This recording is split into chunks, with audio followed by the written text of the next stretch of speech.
স্বরাষ্ট্রমন্ত্রীকে performer বলেছেন, মানে আমি বলেছি, হ্যাঁ। আপনি বলেছেন? আমি বলেছি। আচ্ছা, দক্ষ অভিনেতা। দক্ষ অভিনেতা বলেছে। দেখেন, সালাউদ্দিন আহমেদের সাথে আমার বেশ ভালো সম্পর্ক।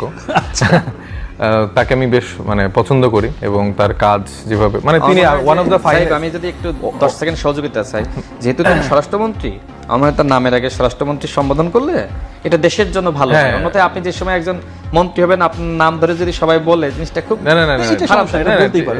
স্বরাষ্ট্রমন্ত্রী সালাউদ্দিন আহমেদ তো বলতে না, আমি সেটাই বলছি, উনি ওইটা না বলে শুধু নাম বলছেন। এটা খুব ঠিক আছে। নাসিরউদ্দিন পাটোয়ারি বলে, মানে আমি তো তাকে নাসিরউদ্দিন পাটোয়ারি মনে করি না। ডেফিনেটলি অত্যন্ত ভদ্র একজন মানুষ। সে এসএম সাইফ মুস্তাফিজ, সে নাসিরউদ্দিন। আমি সেটাই তো বললাম, এই জন্য তাকে আমি এটা বললাম। আমি তো নাসিরউদ্দিন পাটোয়ারি আমি তাকে হয়তো আমি আমার এটা আমার বাক স্বাধীনতা, আমি এখন হয়তো তাকে পারফর্মার বলে সম্বোধন করব, নামও বলছি না। কারণটা কি? নিশ্চয়ই কোনো ব্যাখ্যা আছে। কারণ দেখেন যে মানে উনি খুবই স্মার্ট, সে জানে যে পিয়ার মানে স্ট্র্যাটেজি, স্ট্যান্ডবাজি, মানুষ কোন কথায় তালি দিবে, এটা সে খুব ভালো করে জানে। তো যখন সে তার মানে দাপ্তরিক জায়গা বা তার যেই মানে যে কাজটা সে পেয়েছে, যে স্বরাষ্ট্র মন্ত্রণালয় সামলানোর, সেটা কিন্তু সে সামলাতে পারছে না। গত 3 মাসে 995টা হত্যাকাণ্ড হয়েছে, খুন থেকে শুরু করে চাঁদাবাজি থেকে শুরু করে আইনশৃঙ্খলা অবনতি ভয়ানক একটা রূপ ধারণ করেছে।